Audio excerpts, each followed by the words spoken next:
I'd like to welcome all of you and acknowledge the traditional custodians of the various lands on which we work today and the Aboriginal and Torres Strait Islander people participating in today's webinar. At Watermark, our webinars and blogs are an important means for us to engage with you on topics and issues pertinent to you in your executive roles, be you known to us as a client or candidate. We have covered a variety of topics in the last 2 years, including a toolkit for conquering complexity in our work environments, through to things you need to know about cybersecurity, the rise of advisory boards, myth busting on the life of an interim executive, and many more. And the recordings for all of these webinars can be found on our website for your viewing pleasure.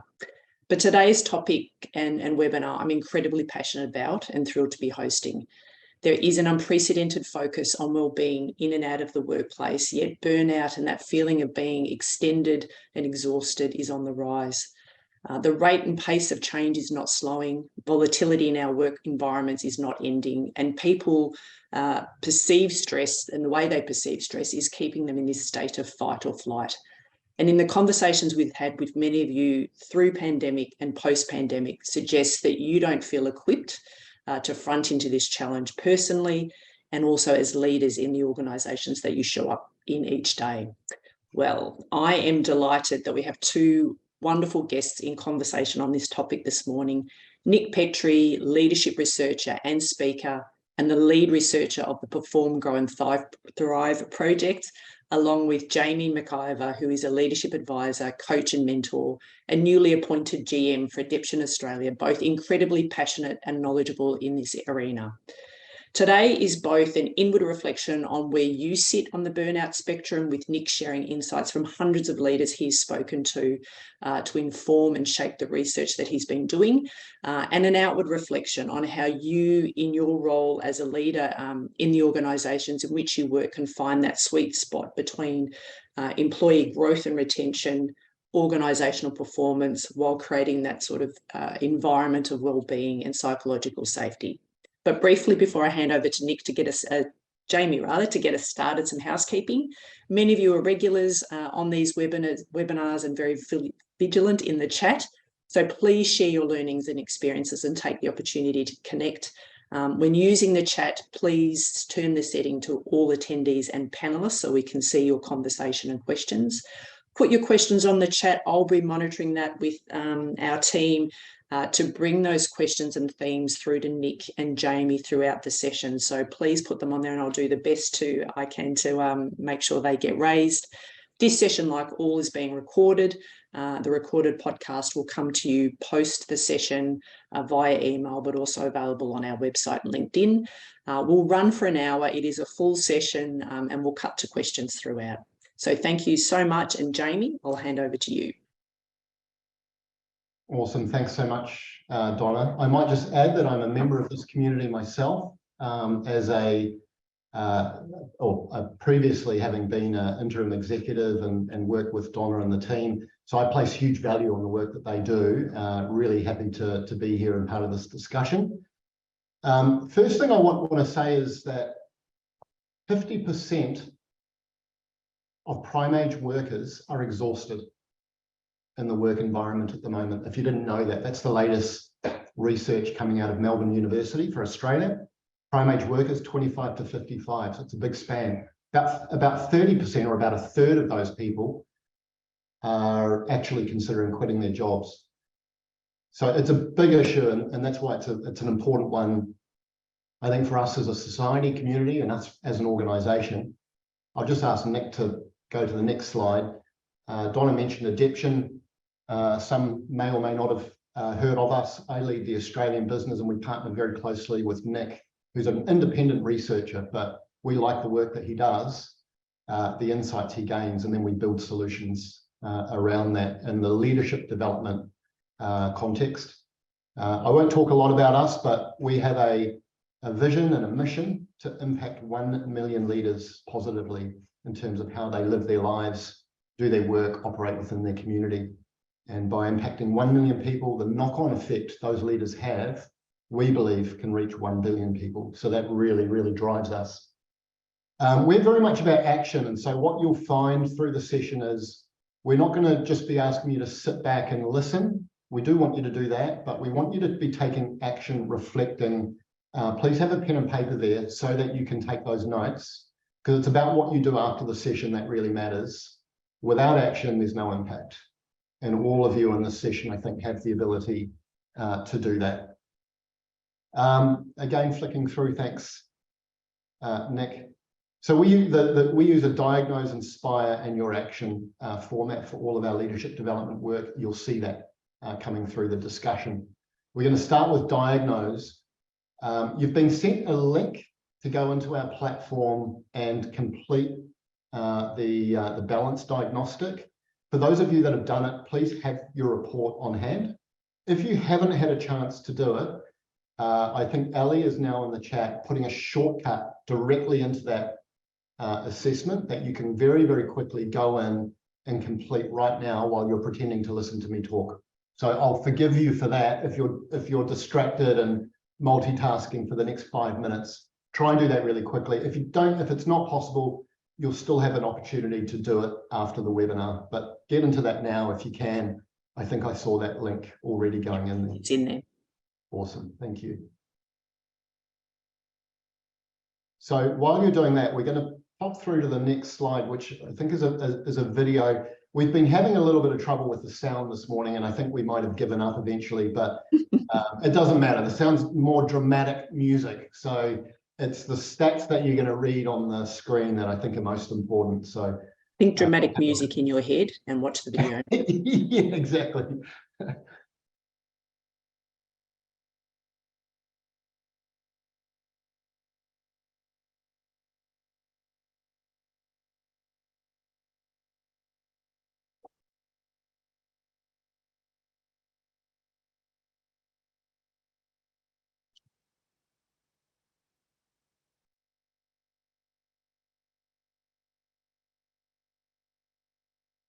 Maybe you could hum in the background on it. I don't know. I think that would be very distracting.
Great. So hopefully you got a chance to pick up on some of the key points there.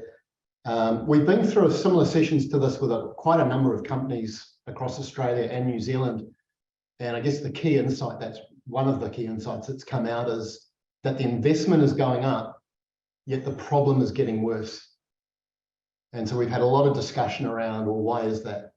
And one of the theories that we're hearing from leaders is around the intervention and the investment is going towards fixing the individual, first of all, rather than looking at systemic factors that may be impacting many individuals.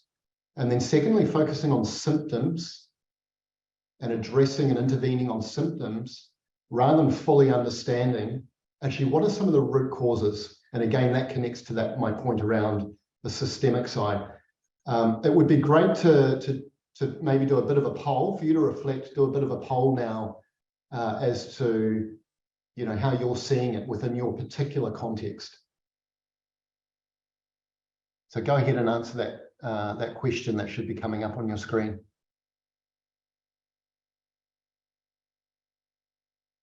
Oh, I just found out I'm not allowed to vote. Fair enough. I would be biasing it.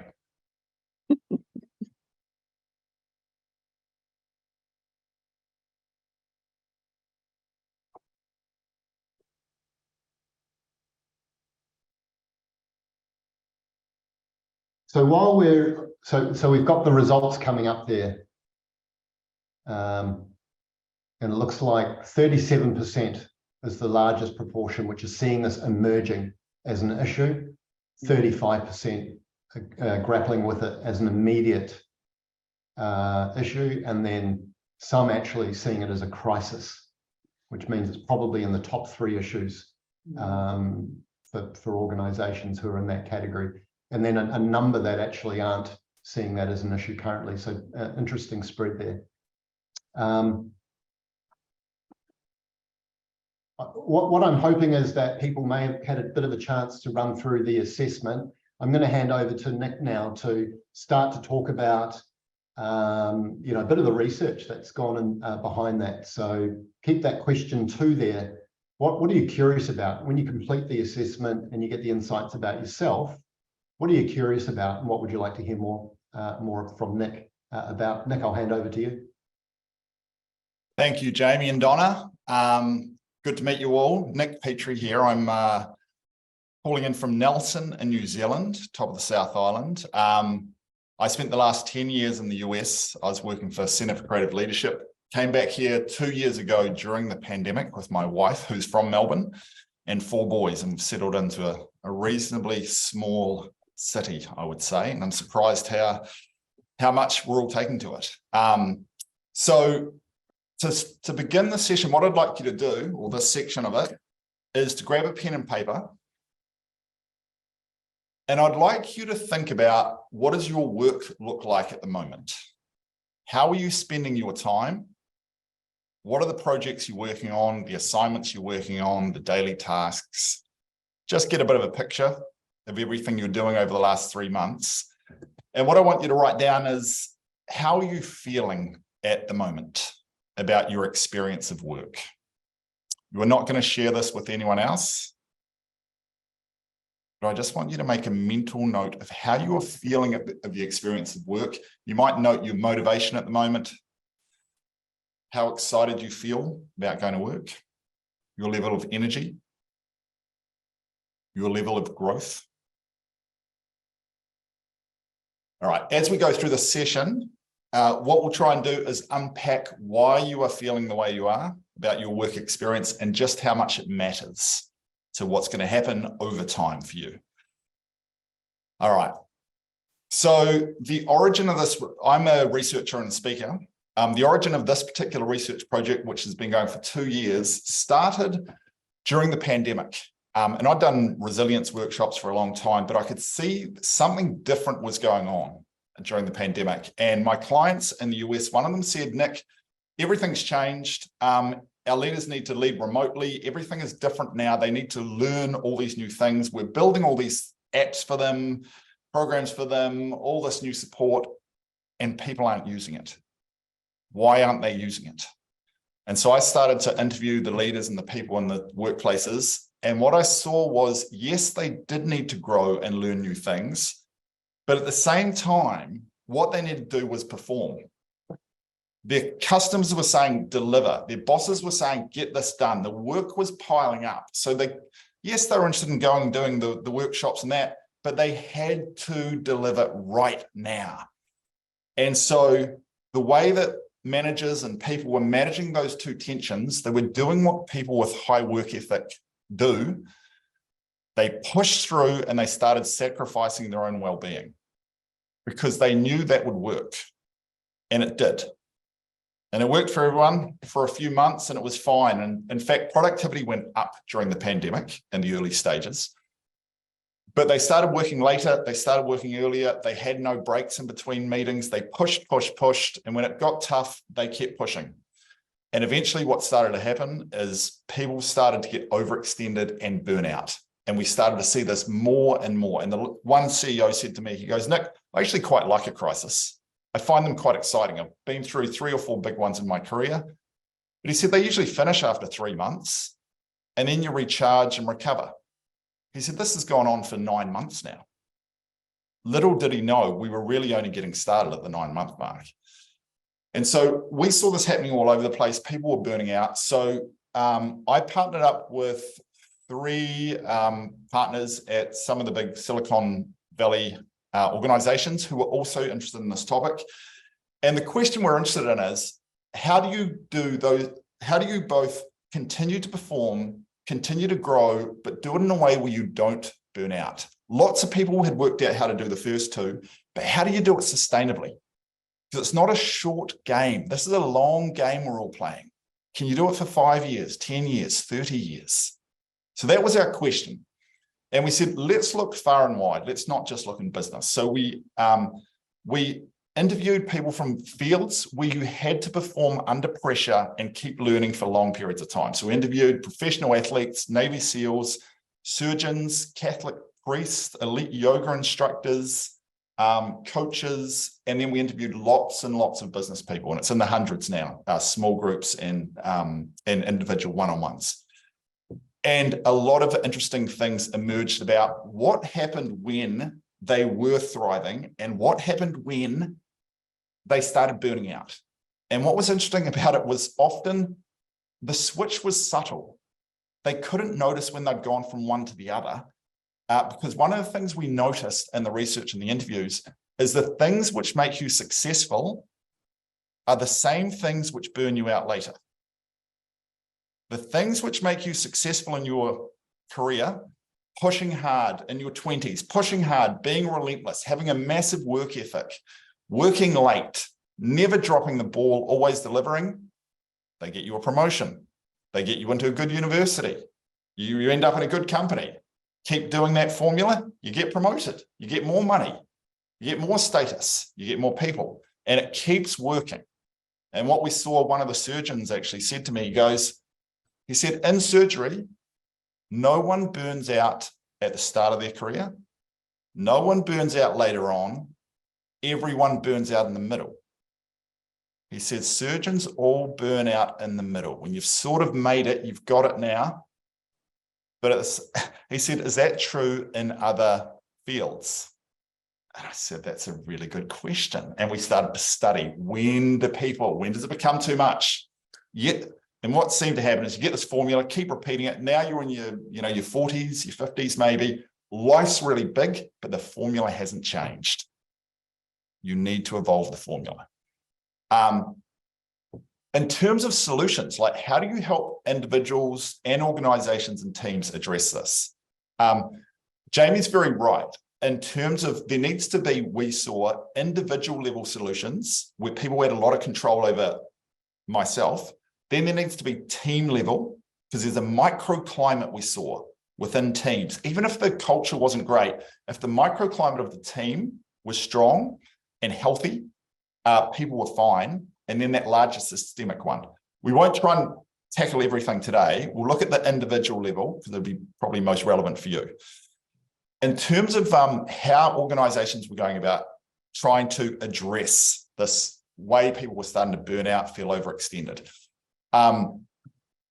They were looking at what can we do with formal development, which is good. What sort of workshops are we going to offer? Let's do some resilience workshops and let's teach people how to meditate, and here's some apps and here's some yoga. And it was all good. Like that was all good stuff and it was all valuable. The problem was that only, for most people, formal development's about 20 hours a year. So you go do that and that's good.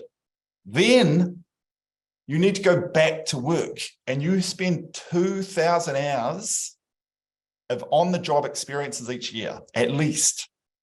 And the problem when we were speaking to people, was saying, it's not the formal development where my problem is. My problem is the work. The way I'm working, the way I'm being asked to work, what the experience of work is like. That's the issue. And all the money was going into the 20 hours. And so our research team felt if we really want to help people, we've got to focus not on the 20 hours, let people keep doing that, it's good, it's got to focus on the 2,000 hours. So that's where the research went.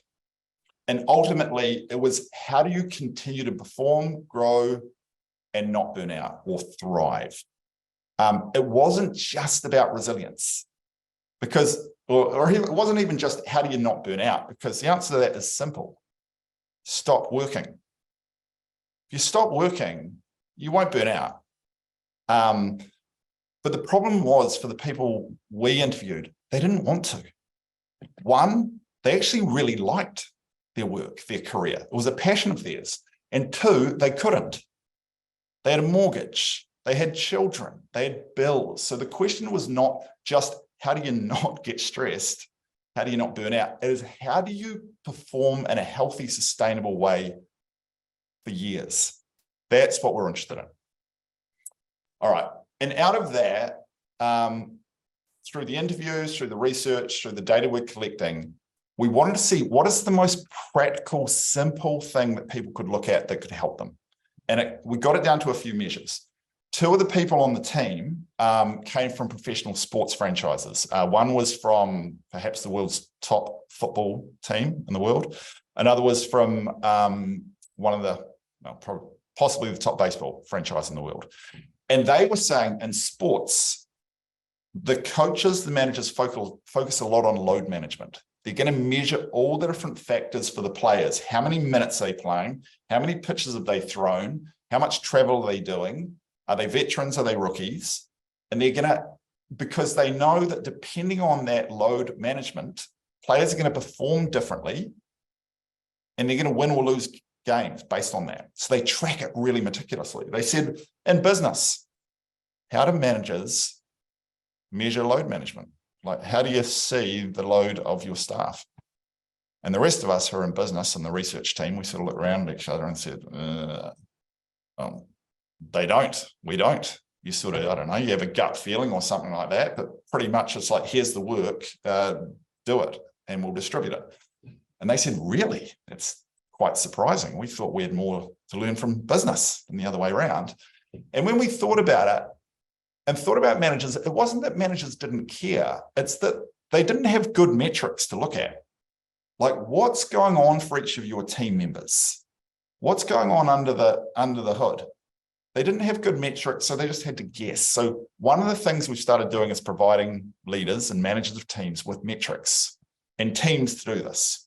So the big four that we've seen, there's a few more of them, but these are the four most important ones. Values alignment. How closely aligned are your values around work with the actual work you're doing? We found when they were misaligned, people burned out because they became resentful, because they didn't enjoy it. They would give a lot to their work, but their work would give them very little in return. It just wasn't a fit for them. And yet, many of the people just had tremendous work ethic, and they would keep going because they weren't quitters. They didn't want to let people down, and they just felt they had to. And so that caused problems. So people with low values alignment were at high risk of burning out.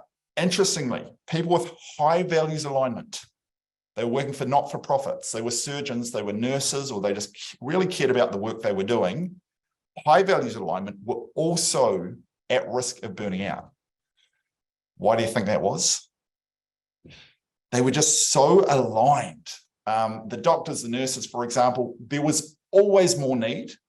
These people could actually help because they had the skills, and it just felt like that was their purpose.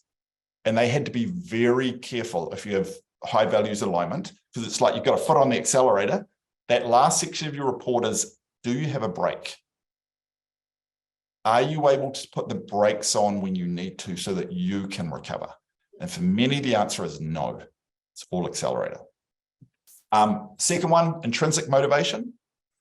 How much energy do you give to your work? And is it just intrinsically motivating and inspiring and energizing for you to do this? So once again, that's another one of the accelerators. Performance growth balance. Is your focus with your work at the moment mainly just get things done, which you know how to do, or is it more around growth for the future? And that last one, burnout risk, we found there were 8 big factors which we measured, and you'll see those in your report. Nick, if I can just jump in for a second, there's been a thread of conversation here around your views and findings around generational impact. So some commentary around people are finding younger generations have a better perspective on work-life balance. You know, when you're kind of middle-aged and you've got mortgages, kids at school, elder care, there's other, you know, kind of potentially the perceived stresses in your life can be more if you're at a later stage, kids out of school and it's sort of just you, financially stable. I appreciate the other sort of stresses outside of the work environment, but any commentary on how that may play in any, I guess, differences you saw in sort of generational? Sure. And just to check, Donna, is it in terms of, let's say, 25-year-olds now compared to what 25-year-olds were like a decade ago, or is it more by bracket? Yeah, now by bracket is now by bracket. Definitely. One of the things which you'll see later we'll talk about is how people are able to recharge themselves. So people who pushed hard but then went away and did things which recharged them, they could come back quite refreshed.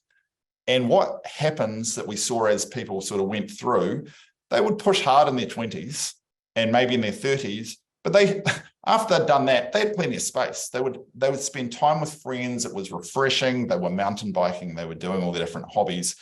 What we noticed as people got older, they got squeezed more and more. So there was less time for any of that stuff. So they just stopped doing it. So they stopped recharging, and it was all work and looking after kids and driving people around town and mortgages and responsibilities. So that was definitely a theme. And what a lot of people who we've sort of worked with have ended up doing is realizing that stuff actually matters if I'm going to play a long game. I thought it was being selfish to do that, but it actually matters. There were also gender differences. I think that was another question. Yep. Right. Yeah, there definitely were. There were gender differences about how people burned out, but there was also definitely things going on in the home about who's got responsibility for what. Are women working more in the home as well as the workplace? So those things, it wasn't, men were burning out a lot as well, but not necessarily for exactly the same reasons. Got it. Thank you. Okay, thanks. Yeah, feel free to keep putting those things in the chat and I'll address them with the help of Donna. Okay, let's get into it. Your results. So we invited you to take this assessment based on the work we've done. I'll take you through a few sections and then get you to reflect on what you saw. So the first one was around your intrinsic motivation. And so have a look at that first table in your report. First thing to notice is which is your lowest score on this? Which one is pulling you back? So this is measuring like how much energy are you getting back from your work? Some of you, I think, had very high scores across the board. Some of you very low, but look for your lowest score. What would it take to move that score up? How does it impact your level of motivation and energy to have that low score? Also look at your highest one. How does that help you? How does that energize you? So just think, what would need to move about your work? What would need to change about your work to move those scores higher? And then overall, you'll see your total. Note the average of people who have taken the assessment for this section is 73%. So even if you got 50, that doesn't put you at the median. That would put you below the median. So make a note and think about your score. How does it help you or hinder you at the moment in your work? All right. Second section was values alignment. What is your lowest values alignment score at the moment? What is your highest one?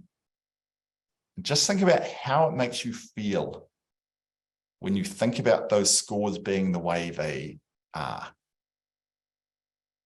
Note what I said before. If you are misaligned, it can be risky, but take note if you have very high alignment. Do you know how to switch off? Do you tend to fuse your identity with your work?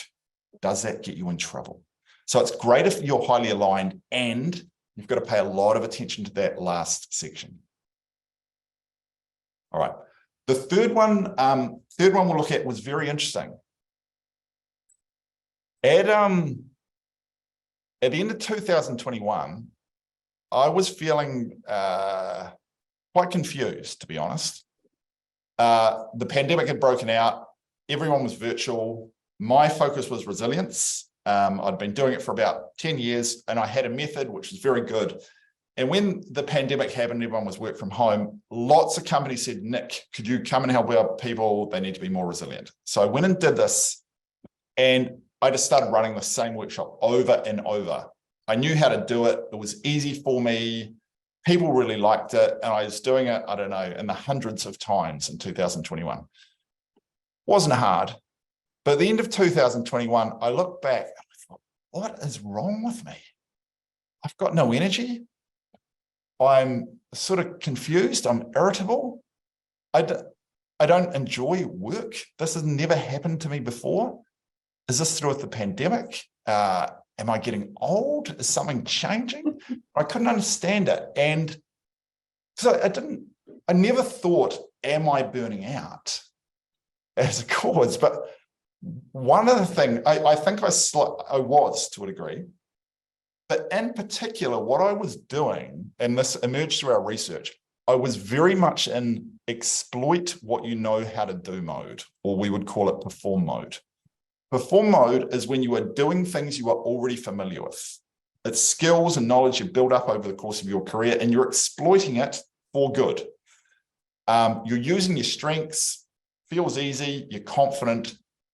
But one of the downsides of this mode is what happened to me. I got to the end of 2021 and I thought, I've learned absolutely nothing in the whole year. In fact, if anything, I feel like my ability has gone backwards.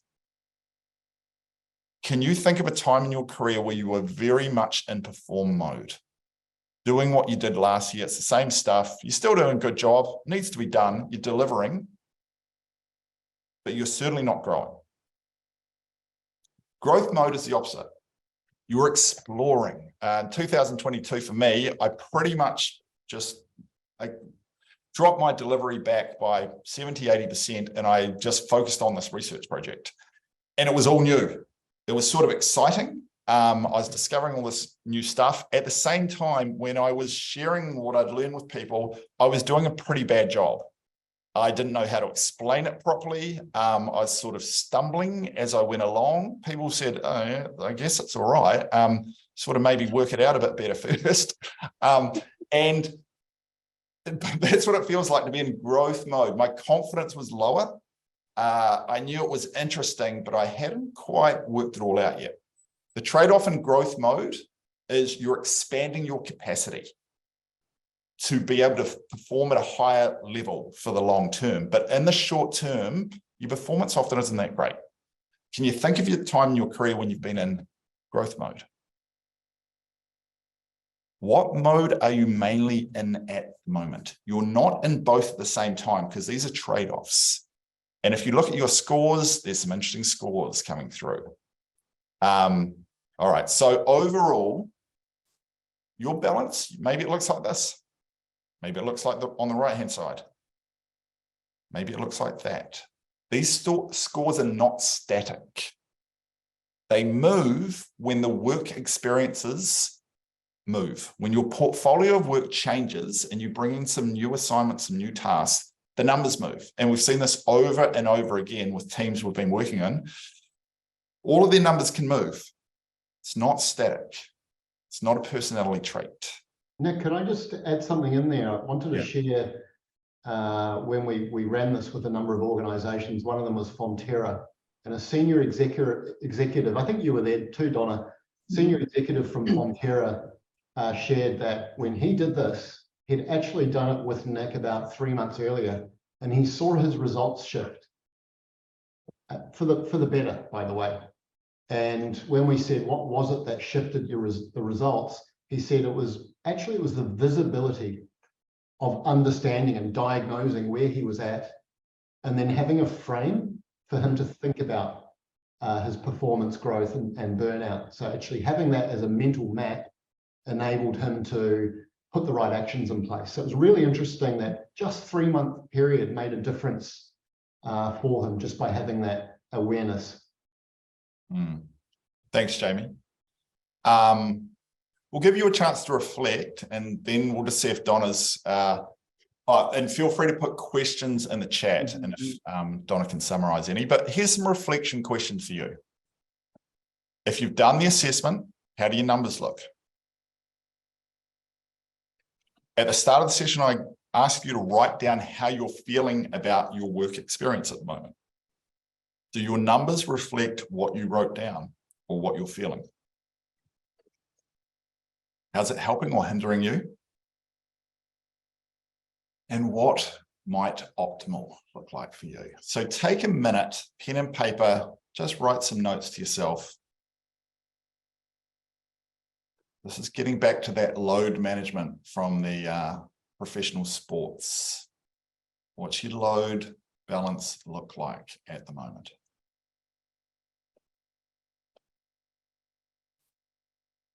Nick, while people are doing that, there were a couple of questions, and it may sort of prompt more into the solution focus, but I'll flag them now and please decide where appropriate. There was a question earlier on around where does this concept of a 4-day working week? It's been a lot of discussion about how organisations might shift to that, one with a view, because apparently, productivity sort of supports that, the wellbeing lens over that, if there's any commentary around that, potentially as a solution that organisations might be looking at to address this. I know there's a number of organisations in Australia piloting the 4-day working week. And then another question there around what is it that organisations need to be doing around kind of systems, processes and policies. So I think that comes back to more your systemic lens. So we may get to that towards the back end of this session. Yeah. There may be a connection too between those two questions, Donna, because I think the point I think Gautam made, and I recognise Gautam's name from many years ago, so nice to reconnect around the organisational side of things. Is really important, because I think we need to look at things at an individual, a team, and an organisational level. So whether it's policy, structure, role design, I think those things are all really critical to taking a broader systemic view as to how do we actually address some of the root causes rather than just looking at the looking at the impacts at a systemic level. One of the organisations, just to link it to the other question, that are looking at the 4-day week being Unilever, who've been piloting that globally. What they have done is not just looked at the 4-day week in isolation, but also said, well, what do we need to do in the system of the organisation in order to free up capacity, in order to free up time? And so they're actually addressing some of those organisational systemic things. So there's a kind of a connection, an interesting connection between those 2 points. I'll let you build on that too, Nick. Yeah, that's good. Thanks, Jamie. I'd also add, the part because I think systemic changes are a very big part of the answer and need to be. And the thing which I'm always curious about is what holds the organisation back from making those changes. Sometimes I think it's not that mysterious, maybe what they would do in order to help the system function differently, but there's some resistance to doing it. And one thing I've noticed is, this is possibly more in Australia, in the US, but it might be in Australia as well, is during the pandemic, there was quite a lot of talk on wellness and well-being, and there were programs put on, there was all this different stuff, and it was all good. And then there has been a switch in the past several months back to performance. And there's been comments, okay, all right, we've done that. Enough of that. It's time to get serious again. We're going to a performance culture. And in some sense, that makes sense, because the organizations need to deliver. In another sense, it's highly risky because a lot of them, which I'm noticing, the risk is they're going to swing back to a toxic performance culture. And yes, they might get some numbers in the short term, but it's going to be toxic for their people. So I think the question is, and they see it quite binary. Is it a well-being culture or is it a performance culture? Which one's it going to be? And the answer's it's got to be a healthy, high-performing culture. It's not enough to say we're going to be a well-being one and don't worry about performance. It's got to be both and leaders have got to have the belief that's possible. And I suspect some of them don't believe that you can have a healthy, high-performance culture, and therefore they just choose the toxic one. So I think it is the system stuff. It's also the mindset of the leaders about what's possible, some of their paradigms. Yep. Okay. All right. Make any notes around potential actions you might take. And I'll take you into the final section. When we started out, the original intent was mainly to do interviews around how do people grow and perform. And we said, and do it in a healthy way. Once we started the interviews, there was just an enormous amount of people who wanted to talk about their experience of burnout. And it was way bigger than we realized. So I just want to unpack some of the key findings we learned about this. The flip side of this is thriving. When you can address some of these things, you'll be thriving. 3 things I'll point out. I mentioned this one at the start. What makes you successful early on may be the thing which burns you out later. So the question for you is, have you got the same formula as in your 20s for work? Are you following the same formula? And a lot of people pick this up early in their life, some of them from their parents, heard lots of stories like that, but just early beliefs, a lot of beliefs about work and working hard and what to do when you hit a roadblock, which was basically push harder. And you can get away with it early on, but if that's your formula for your whole career, the people who avoided burnout but kept performing at a high level, they didn't sacrifice performance. They did a lot of reflection. There was a lawyer who we interviewed, and she said in conversations with her counsellor, the counsellor said to her, not her real name, she said, Mary, who do you want your 48-year-old self to be? And she started, how do you want to be now? What do you want your life to look like now? And she started describing it. And she said, no, not your 25-year-old self, your 48-year-old self. And she said it really struck her to think she didn't know what she wanted at this period of her life. She just had that old one. So how much has your values, your approach to work evolved over time? So the first one is that one. Second, what was interesting was how incredibly common it was for people to miss the warning signs in their bodies. People became disconnected with what they could feel, so they didn't notice what was happening to them. And looking back later, they said, I can't believe I didn't see what was happening to me. As I became less and less effective, my solution was work harder, because you're not getting things done. The other thing to notice is often people go, well, I'm not burning out, because burnout is when sort of you can't get off the sofa, you're stuck. In our interviews, we noticed it was more like stages, like degrees of burn on your skin. First degree burn, heavy stress, you're feeling overwhelmed, but you can still function.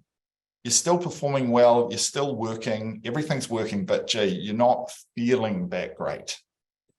Second, it's just sustained, it won't go away, and you're going into survival mode. And third, you've pushed so far, your body is going to literally shut you down. And these people, they couldn't get out of bed, they couldn't get off the sofa, they couldn't drive. And yet, they'd still kept pushing themselves because the mindset is very strong in this stuff. One thing that matters quite a lot is the solutions we offer at the different stages. Many people experience third-degree burn, and their organizations offered them a week's time off, a meditation app, a workshop. All of those are very helpful at first degree, but they're the wrong solution when someone is experiencing second or third degree burn. So one of our sort of insights is you need to match the solutions as an organization you offer to the degree which people are experiencing. All right. It's not just workload. It's when you've got a heavy workload and other factors are added together to give you a combination of challenges. When you've got an unsupported boss, when you've also got a toxic culture and you're working hard, that often led to burnout. It was these combinations of three things together. It wasn't just workload. Most people could handle a big workload if the other things were in place and it was healthy. Okay. I want to give you two sort of practical, tangible things to go out with. They came from a executive I interviewed at one of the big technology companies. And I said to him, he said, this is a pretty intense culture here. He said, if you last more than 3 years in our organization, you're considered a veteran. And I said, how long have you been here? He said, 10 years. I said, wow, how did you last so long and not burn out? He said, well, I did burn out and then I made some changes. I said, what did you do? He goes, well, the first one at our company, we have mechanisms to make things happen. He said, one change I made is I never really used to believe in holidays. But the mechanism I created myself was called the 1-1-1 mechanism. And this was that in my calendar at the start of the year, every year, I would book in a long vacation. Every quarter, I would book in a short vacation. And every month, I would book in 1 day off. He said, I never used to do that. But now I don't even think about it. It is booked in. Do you have a version of the 1-1-1, which helps you? He said, if I don't have that, I will just work relentlessly. It's like, a mechanism. What mechanisms do you have? The second one he told me I really liked, and it became a big theme of our research, which was, he said, what used to happen to me, I would go to work, I'd work really hard, and then I would come home in the evening, and I'd pretty much just keep thinking about work. I'd do emails, I'd follow up with people, this sort of thing. And he said, and then I burned out. And I said, what changes did you make? And he looked at me and he said, dancing. And I said, interesting, tell me more. And he said, Argentinian tango, to be precise. I said, really? Okay, all right, keep going. And he said, well, you know, I used to be at work. I'd be logic all day, logic at night, analytical, solving problems. He said, when I started Argentinian tango, I discovered that it is the direct opposite of my work world. He said, in Argentinian tango, you must be in your heart and you must be in your body. Two places I never am during my work day. It's like, interesting. He said, also the currency in Argentinian tango is the opposite of work. He said, no one cares how much money you make in Argentinian tango. They don't care where you work, what your title is. They don't even care if you got a job. It's irrelevant. The only thing that matters, the currency, is can you dance? And so he says, when I go there, I'm in my body, I'm moving around, I'm sweating, I'm trying to communicate with my partner. My brain is switched off. It's almost like plugged in the corner, recharging. And he goes, I go home, I feel energized. And the next day, I feel really charged. I was like, interesting. He said, it's like it's my opposite world. I went, opposite world. Kept interviewing people. Met someone in an investment bank. She said she burned out. And she said, when she was growing up, she used to be very creative. And then as she was growing up, she said, that's a waste of time. I need to focus on finances, making money. She did that. And she got very narrow. She burned out. So she said, after she burned out, she started to re-engage her creative side. She started with cooking. Then she switched over to quilting. She said, I quilted and I quilted and I started doing it in the evenings, investment bank during the day, quilting in the evenings and weekends, started texting. She got a quilting buddy and she just got so excited. She said, it's just the opposite. It's all creative. And the more we interviewed, the more we heard these stories over and over.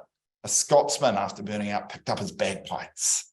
One woman said she's a project manager. And she said, I said to her, what's your opposite world? And she was struggling with burnout. She said, it's going to the gym.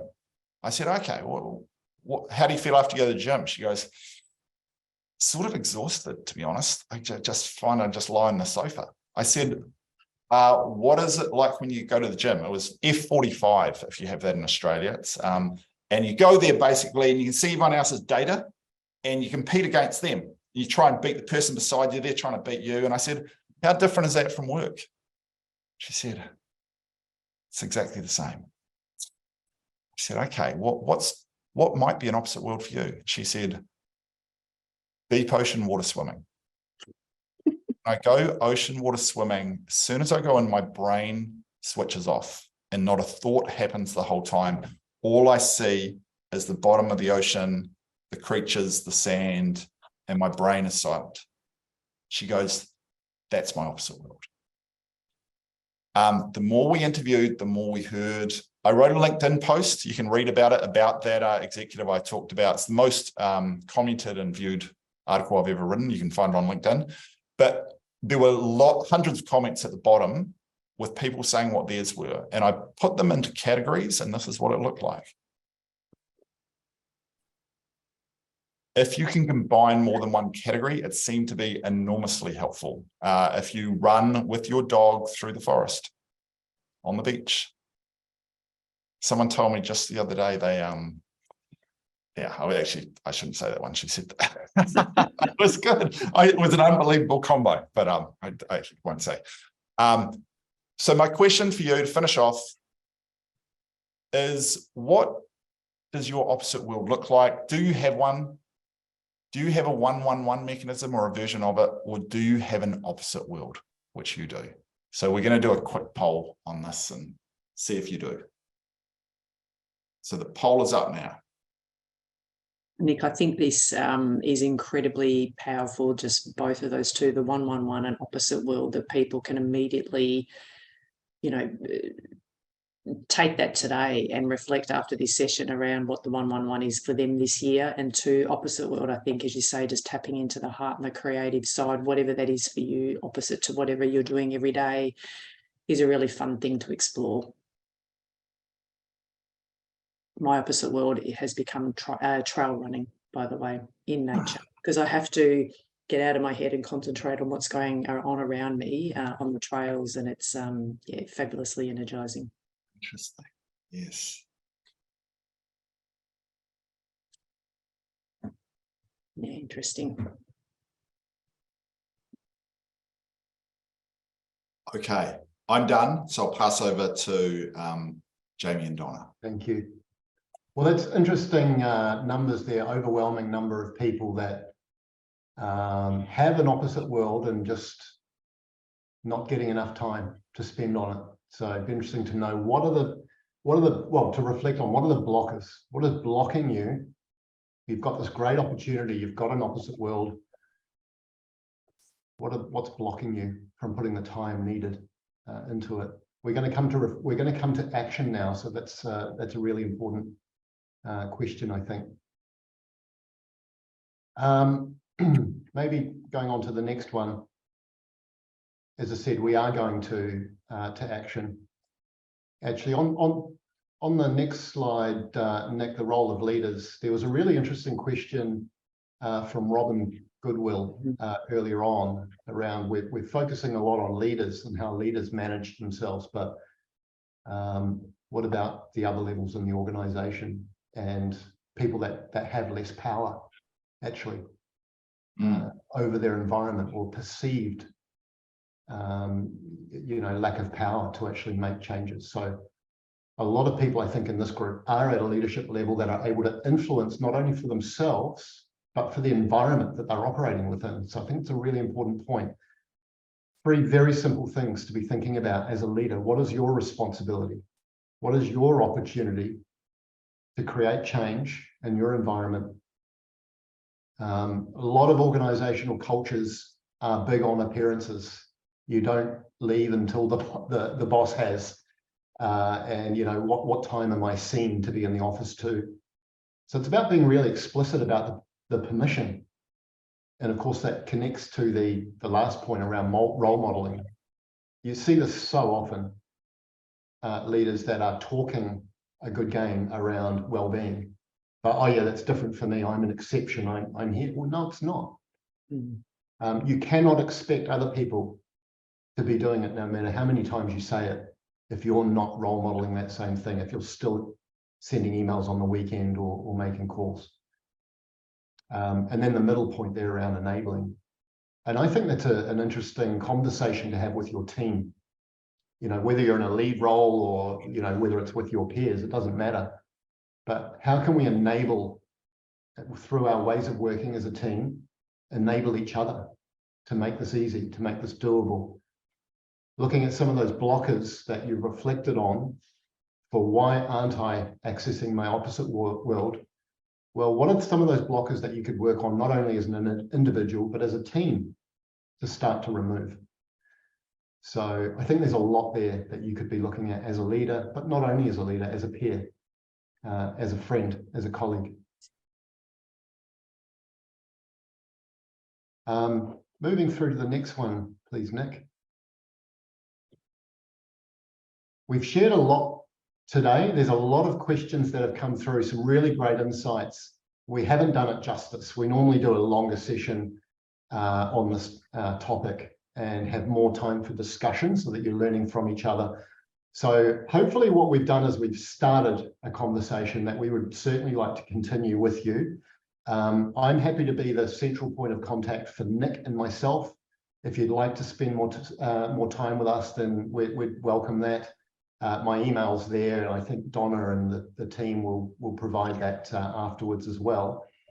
What we have actually been doing with a lot of success with people is doing an experiment within the organisation, within a small team, sometimes an intact team or a cross-functional team, and actually doing this together and coming back to that point around how could we work together to remove some of the blockers and actually enable the shift around growth, performance, etc. So that's something that we would offer as a free trial to do the assessment, and myself or Nick coming in and doing the debrief.